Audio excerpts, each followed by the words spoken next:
గురుగారు, ఆలయ సందర్శనం కోసం వెళ్ళినప్పుడు హుండీలో ఖచ్చితంగా డబ్బులు వెయ్యాలా? మొక్కుబడులు చెల్లించకపోతే అది దోషమా?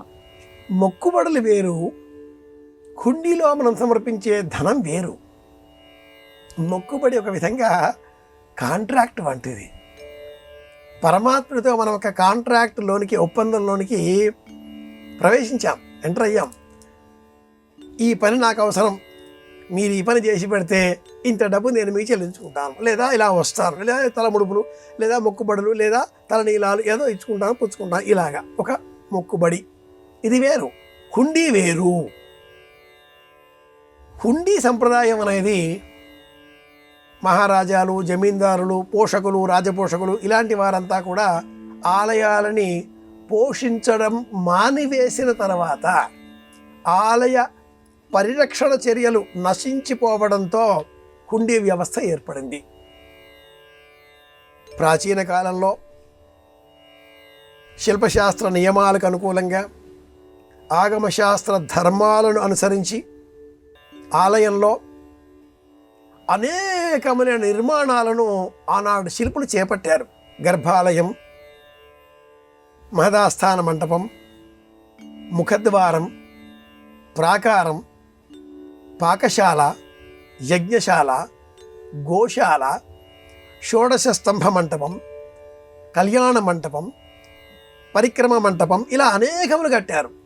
ఆ మంటపాలలో అనేక విధాలుగా శిల్పాలు చిత్రించిన ఈ శిల్పకారులు ఎక్కడా కూడా ఒక హుండీ పేరిట ఒక నిర్మాణం, ఒక శిల్పం చెక్కలేదు. లేదు, నిర్మించే సమయంలో లేనిది తదుపరి ఎందుకు వచ్చింది అంటే పోషకులు లేనందువలన.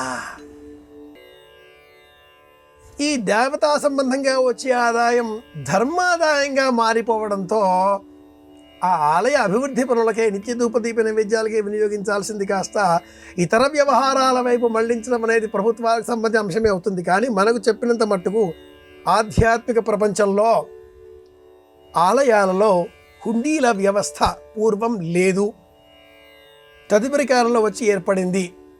ఏర్పడిన ఈ వ్యవస్థ ఆలయ పరిరక్షణకు తోడ్పడాలి.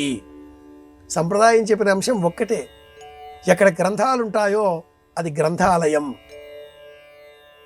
ఎక్కడ చికిత్సకుడు ఉంటాడో అది చికిత్సాలయం, ఇక్కడ పశువులు ఉంటాయో, గోశాల ఉంటుందో, ఎక్కడ భగవంతుడి తత్వం ఉంటుందో అది దేవ ఆలయం. ఆగారము అని కూడా అంటారు, అంటే దేవతా నివాస స్థలం. ఆగారము నివాస స్థలం. ధాన్యం ఉంటే ధాన్యాగారము నివాస స్థలం. ధనం ఉంటే కోశాగారము, ధనం ఉండే చోటు. కాబట్టి ధనమైన, గోవులైన, ధాన్యమైన భగవంతుడితో సమానం. ఇది ఆర్షధర్మం, సనాతన ధర్మం బోధించినటువంటి సత్యం.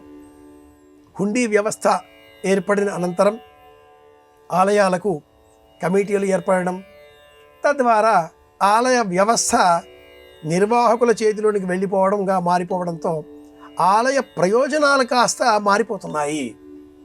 ఒక ఆలయం అంటే ఒక వైజ్ఞానిక కేంద్రం, చదువులు చెప్పేటటువంటి శాస్త్రశాల, గోవులు అక్కడ నివసిస్తాయి కాబట్టి గోశాల.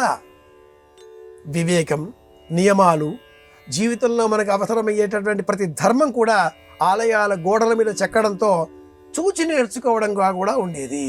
ఇది అంశం.